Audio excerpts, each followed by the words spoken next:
J'ai une question pour vous. Est-ce que vous préférez le profit ou le prestige? Alors, le profit ou le prestige?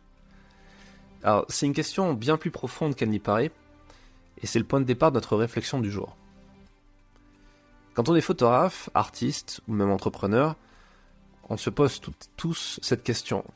Est-ce qu'il est préférable de chercher le profit, l'argent, le chiffre d'affaires, ou est-ce qu'il est plutôt préférable de rechercher le prestige, la visibilité, le statut, la réputation, voire même la célébrité? Forcément, on a envie d'avoir les deux, que ce soit consciemment ou inconsciemment. Oui, même vous, qui écoutez là. Vous dites, ouais, mais moi, non, si. Cherchez l'un des deux. Cherchez le profit ou le prestige. On a tous envie de gagner de l'argent. C'est logique. Et en même temps, on veut aussi être reconnu pour son travail. On veut avoir une bonne réputation. Et le truc, c'est qu'il faut faire un choix. On ne peut pas avoir les deux. En tout cas, pas au départ.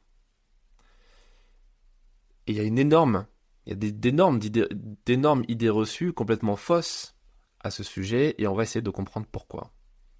D'ailleurs, on va voir surtout pourquoi c'est très probablement ce qui empêche la plupart des photographes de vivre durablement de leur métier, et que tout ça est lié à leur vision de l'argent, du profit. Alors la première chose qu'on peut entendre parfois, c'est « Ouais, l'argent c'est bien, mais c'est pas le plus important pour être heureux dans la vie. Moi je préfère que mon travail soit vu par beaucoup de gens, qu'il soit valorisé, être publié dans les magazines, etc. » Ok. Et c'est comme ça qu'on retrouve une énorme partie des photojournalistes aujourd'hui qui acceptent, et même qui sont même ravis d'accepter, d'être payés une poignée d'euros pour être publiés dans de grands journaux, comme par exemple, je sais pas, un quotidien comme Libération qui va payer entre 20 et 30 euros la photo pour le site internet, ou à peine plus d'une centaine d'euros pour faire une photo dans la version papier, voire même la couverture. Mais on est d'accord que faire la couve de Libé, bah, c'est la classe. On peut partager ça sur Facebook, on peut se la péter pendant quelques journées, sur Facebook ou sur Instagram, c'est très bien. Alors je dis pas que c'est bien, je dis pas que c'est mal, je dis juste les faits en fait. Personnellement, j'ai vendu des photos au magazine National Geographic et ça m'a rapporté la somme folle de quelques centaines d'euros. C'est une misère comparé au temps que j'ai passé à bosser, à me former, les années, etc., à bosser là-dessus, sans parler des risques que j'avais pris pour faire ces images, parce qu'à l'époque, c'était des photos de sport extrême où je me mettais en rappel sur des falaises à plusieurs centaines de mètres de haut, où j'avais déjà éclaté un peu de matos sur ces trucs. Bref, ça vaut pas l'argent que vous gagnez. Mais par contre, on est d'accord qu'être publié dans National Geographic, c'est un prestige dans notre profession. C'est même le rêve de beaucoup de photographes. Donc c'est une case que j'ai pu cocher assez vite. Et on peut citer dans le même cas les festivals photos. Ça fait que quelques années que les principaux festivals photos, et pas tous, les principaux, sont obligés de rémunérer les expositions. Et encore, les expositions, pas forcément les projections. Et encore pas très cher, je crois que c'est de l'ordre de 1000 euros à peu près l'expo. Pour des années de travail, c'est ridicule parfois. Et d'ailleurs, pendant plus de 30 ans, un festival comme Visa pour l'image, qui est une référence et qui est excellent, qui a aidé énormément de gens, qui est la raison d'être encore, pour beaucoup du photojournalisme, et qui inspire beaucoup de gens, et pourtant, même si ça représente un budget de plusieurs millions d'euros, pourtant, pendant 30 ans, ils ont publié gratuitement des photos qui sont la matière première du festival. Sans les photos, il n'y a pas de festival, concrètement. Et donc, quand la matière première n'est pas payée, et que non seulement ça choque personne, mais qu'en plus, les gens sont très heureux de donner des photos, ils donneraient ça gratuitement juste pour être diffusé à Visa pour l'image. Ça choque personne. Alors, bien sûr, pour certains, notamment Visa, ça peut être un tremplin pour vendre des images ailleurs. Mais c'est de moins en moins vrai parce que les journaux qui viennent, les rédacteurs en chef, les iconographes qui viennent de moins en moins, mais qui viennent encore à Visa pour l'image pour acheter des images, ils en achètent de moins en moins parce que les budgets sont de plus en plus bas. Donc c'est de moins en moins vrai que ça va permettre aux gens de vendre à côté. Alors, je veux pas que ça soit complètement noir comme vous savez que je suis très optimiste sur plein de choses et que je suis pas là pour critiquer, je suis là pour apporter de la matière, de la réflexion, pour qu'on réfléchisse tous ensemble à ce qui est mieux pour nous, photographes. Euh, et personnellement, moi j'ai assez rapidement compris que le profit est plus important que le prestige quand on veut durablement vivre de cette activité. Alors, ça m'a coûté du tort en termes d'image, parce qu'on m'a souvent reproché au début d'avoir une vision trop business de la photo. Quand je me suis lancé il y a plus de 12 ans. J'ai même fait un épisode de podcast il y a un moment déjà. Je crois qu'il s'appelait Non, je ne suis pas businessman, un truc dans le genre. Parce qu'en fait, il y a des gens qui me disaient ouais, Fred, t'es trop business, machin. Mais ça veut rien dire. Business, ça veut dire faire des affaires. Enfin, ça a pas de sens. Et d'ailleurs, au final, le temps m'a donné raison parce que très peu de celles et ceux qui me critiquaient à cette époque sont encore en activité aujourd'hui. Bon, 12 ans plus tard, on voit qui reste, qui continue à vendre des photos ou pas, ou qui a pris un autre boulot à côté. Euh, Globalement, un entrepreneur qui a un problème avec le fait de gagner de l'argent, et donc qui s'intéresse pas à la rentabilité de son activité, d'ailleurs, juste le mot rentabilité d'une activité, ça le fait un peu flipper, quasiment tout le temps, ce mec, cette nana va mourir. Enfin, en tout cas, l'activité va mourir.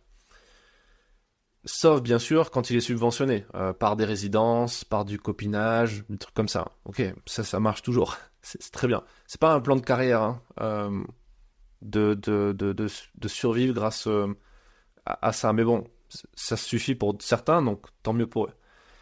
Euh, on pourrait aller plus loin en affirmant que la recherche du profit avant le prestige, c'est une solution pour avoir au final les deux. Parce que une fois qu'on gagne de l'argent avec ses photos, qu'on sait gagner de l'argent avec ses photos, qu'on sait comment faire et qu'on l'a fait, une fois qu'on a fait ça, on peut financer des projets encore plus ambitieux. Et donc, quand on fait ça, on peut aussi dégager du temps pour concourir à des prix, à des concours. Et donc, in fine, avoir du prestige. Ce qu'on peut pas faire si on est le bec dans l'eau, qu'on peut pas payer la facture d'électricité du prochain mois. Euh, alors que quand on a de l'argent, on peut utiliser cet argent pour acheter du temps et utiliser ce temps pour se former, pour monter en compétences, pour apprendre et améliorer des choses, notamment son personal branding, sa marque personnelle, comme j'apprends à le faire dans mes masterclass, et ce qui permet ensuite d'avoir euh, plus de likes, etc. On va en parler. Par exemple, une fois qu'on a de l'aisance financière et qu'on obtient les bonnes compétences auprès des bons experts, entre parenthèses, ça se paye, il faut pas se leurrer, hein. Les experts vont pas vous donner des solutions miracles, des conseils qui fonctionnent très bien comme ça gratuitement. À un moment donné, il faut aussi investir un peu dans des formations. Moi, je continue de le faire régulièrement. Quand je trouve un bon expert dans une thématique que j'ai envie de maîtriser, que ce soit, je sais pas, la pub Facebook, la pub sur YouTube, le référencement naturel, etc., ben, je vais acheter une formation de cette personne et je vais la suivre et appliquer tout ce qu'on m'apprend à l'intérieur pour avoir un retour sur investissement. Ce que font au final que 1 ou 2% des gens autour de moi, et c'est ça aussi un peu la sélection naturelle. Mais une fois qu'on a un peu plus d'aisance, qu'on a tout ça, ben on peut par exemple devenir ambassadeur d'une marque, comme j'ai pu le faire avec Fujifilm depuis maintenant 2016, un truc comme ça, fin 2015, début 2016. Ça fait maintenant plusieurs années que je suis ambassadeur chez eux, donc je bénéficie de ce statut, en quelque sorte, d'ambassadeur de marque, qui me permet de tester du matériel, qui me permet d'avoir une visibilité en plus, et qui me permet, une fois que j'ai transformé ça en argent, de faire plus de profit. Mais qui me permet aussi d'augmenter mon nombre de followers sur les réseaux sociaux, d'obtenir des likes et autres vanity metrics, des trucs qui servent à rien, à part juste confirmer le fait qu'on on pèse en quelque sorte dans le jeu dans lequel on a accepté de jouer. Donc, tout ça pour dire qu'une fois qu'on a du profit, une fois qu'on a compris comment on gagne de l'argent, ben, on peut se payer, on peut s'offrir un statut, on peut s'offrir du prestige. Mais ça, on peut le faire que si on n'est pas en stress au moment de payer ses factures et qu'on est capable de monter des projets rentables. Et ça, la plupart des gens ne savent pas faire des projets rentables. Ils vont faire des projets coup de cœur, passion, tout ce qu'on veut. Ils vont dire c'est bon, j'ai du chômage pendant encore 2 ans, etc. Je me donne X mois pour réussir, mais il n'y a pas la logique de rentabilité qui devrait être là dès le départ, en fait. Pourquoi? Parce que l'argent, c'est pas une finalité, on est tous d'accord, c'est un moyen, rien de plus. Mais il en faut, tout simplement, en fait. D'ailleurs, quand on demande aux gens, je l'avais fait un peu le tour pour quand j'avais relancé mes masterclass avec depuis que j'ai eu Calliope qui permet de faire financer les masterclass, il y a des gens qui pouvaient pas investir dedans parce qu'ils n'avaient pas assez d'argent ou parce qu'ils considéraient qu'ils n'avaient pas assez d'argent. Ils en avaient pour racheter d'autres choses, mais qui leur apportaient pas de valeur. C'était plus des passifs que des actifs. Bon, ça c'est un choix, hein. Je vous renvoie vers l'épisode précédent sur comment on fait des meilleurs choix dans la vie, avec des systèmes de probabilité, etc. ça peut être une petite parenthèse, hein. Posez-vous la question quand vous voulez acheter quelque chose, c'est quoi la probabilité que ça vous rapporte de l'argent dans l'avenir et c'est quoi la probabilité que ça vous rapporte rien? Bon, c'est une question que beaucoup de gens ne se posent pas et qui devraient se poser. Quand on se pose la question, quelle est la probabilité que ce soit une bonne chose pour moi d'acheter une formation pour apprendre de nouvelles compétences, en général, le pourcentage de probabilité que ça vous rapporte un retour sur investissement est assez grand quand même, à condition de bosser, mais ça c'est autre chose. Et là, pour revenir sur la question de l'argent, la réalité c'est que l'humain est fondamentalement jaloux du succès des autres et du fait que des autres peuvent avoir des choses que vous voulez avoir que vous n'arrivez pas à avoir. Quand quelqu'un vous dit qu'un tel ou un tel est trop attiré par l'argent, ou qu'il est trop businessman, ou etc., il y a un fond de jalousie qui n'est pas assumé, concrètement. Notamment en France, je vais pas revenir sur cet enfonçage de porte ouverte, qui est de dire qu'en France, c'est clairement mal perçu de parler d'argent, c'est mal perçu de dire combien on gagne, c'est mal perçu de dire qu'on veut gagner de l'argent, encore plus quand on est dans un domaine qui touche au journalisme, à l'art, à la culture, comme si l'argent allait venir dénaturer la créativité, la création, ou je sais pas trop quoi. Alors que c'est exactement l'inverse qui se passe, c'est-à-dire que c'est grâce à l'argent qu'on peut créer des choses. Prenez dans l'histoire de l'humain, prenez des Léonard de Vinci. Léonard de Vinci, il pouvait exister et créer parce qu'il était entretenu par la famille des Médicis.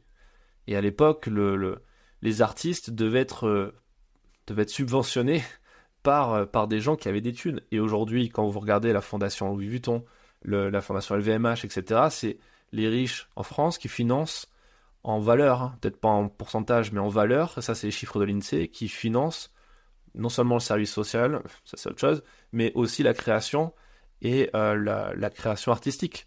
Euh, Aujourd'hui, si le CNC en France peut payer le cinéma d'auteur français, qui n'est pas forcément le cinéma qui fait le plus d'entrées dans les salles, hein, on est d'accord, hein. Mais s'il y a des gens qui peuvent financer des projets comme le cinéma d'auteur, c'est parce que le CNC taxe, met un impôt obligatoire sur les entrées des films américains, des blockbusters, qui sont financés à coût de centaines de millions, voire de milliards de dollars. En fait, il faut se poser, faut voir un peu les choses. C'est bien c'est bien d'avoir une idéologie, mais c'est bien aussi de regarder les faits. Euh, et d'ailleurs, les plus grands artistes et photojournalistes l'ont compris. Vous prenez Sebastião Salgado, qui est considéré aujourd'hui comme l'un des plus grands photographes de l'histoire, en tout cas un de ceux qui fonctionne le mieux, qui fait le plus de bouquins, qui se vend le mieux, etc. Sebastião Salgado, il était économiste avant de commencer la photo. Assez tard d'ailleurs, sur les 40 ans. Vous prenez dans l'univers de la sculpture, de l'art un peu conceptuel, vous avez Jeff Koons, qui est aujourd'hui considéré comme un des plus grands artistes au monde aussi. Le mec était trader à Wall Street avant de se lancer comme artiste sculpteur. C'est pas pour rien, mais qui connaît un peu le système. Donc, je pourrais continuer et vous donner plein d'exemples comme ça et remonter jusqu'à De Vinci, etc. Mais on pourrait se poser la question suivante, qui sera la prochaine question qui permettra encore plus d'aller dans la profondeur de la réflexion, c'est est-ce que c'est plus moral de rechercher le prestige et donc la vanité à travers sa démarche artistique plus que l'argent? Parce que les gens qui vont dire oui mais moi je cherche pas l'argent, non l'argent c'est pas bien, moi je suis là pour l'amour de l'art, etc. Ok, mais pourquoi on fait ça concrètement? Pourquoi cette recherche de la création artistique et le fait de signer des œuvres qui vont rester dans la postérité? Ben, il faut pas se leurrer et assumer les choses.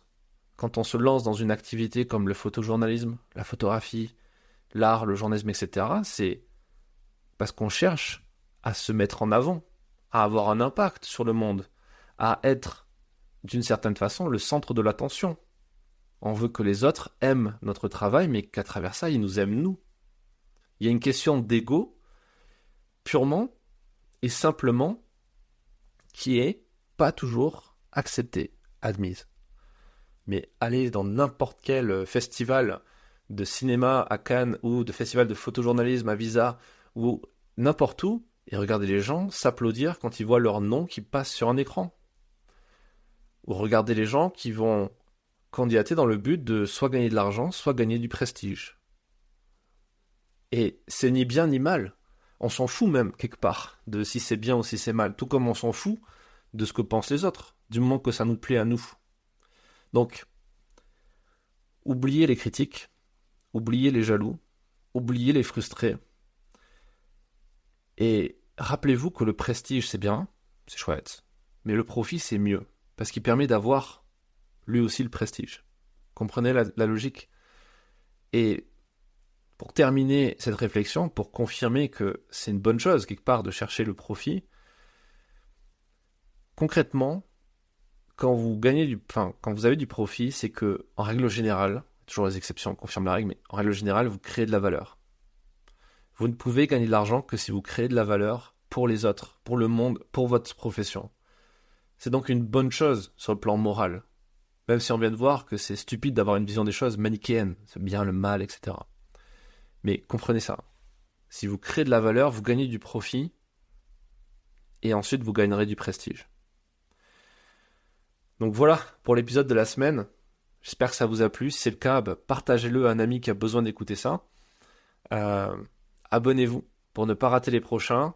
Téléchargez votre boîte à outils pour Photographe Pro dans lequel vous avez des formations sur ça, sur comment concrètement on gagne du profit avec ses photos, avec ses reportages. N'ayez pas peur de vouloir gagner de l'argent. Vous n'êtes pas un salaud de capitaliste quand vous dites ça. D'ailleurs, l'idéologie, petite parenthèse, mais c'est tellement épuisant. Je vous prends un exemple très concret. L'autre jour, j'étais dans une galerie, dans un festival un peu bobo de street art, etc. Je dis bobo parce que quand on considère qu'on fait du street art, etc., machin, et qu'on vend des toiles à 2 ou 3 000 euros, c'est quand même un peu boboland. Mais pourquoi pas? Et ce qui était marrant surtout, c'était de voir toutes les affiches qui expliquaient le concept de défiscalisation, sans utiliser le mot défiscalisation, bien sûr, parce que ça, c'est un mot de droite, c'est pas bien. Mais d'aide, d'avantages fiscaux, de déduction fiscale sur ces impôts de 60% ou 66% quand c'est du particulier, quand vous achetez une œuvre d'art. C'est bien beau de taper sur LVMH, etc., en disant qu'il y a de la défiscalisation de riches, mais de promouvoir ça pour une autre partie de la population. Et ça, c'est le concept clé de l'idéologie. Et il faut en sortir. Ici, on n'est pas de gauche, on n'est pas de droite, on n'en a rien à foutre. Concrètement, on est là pour faire avancer une profession, pour faire avancer des gens qui sont passionnés, qui sont passionnants, qui ont envie d'avancer, le faire de façon bienveillante et le faire sans jalousie, sans frustration.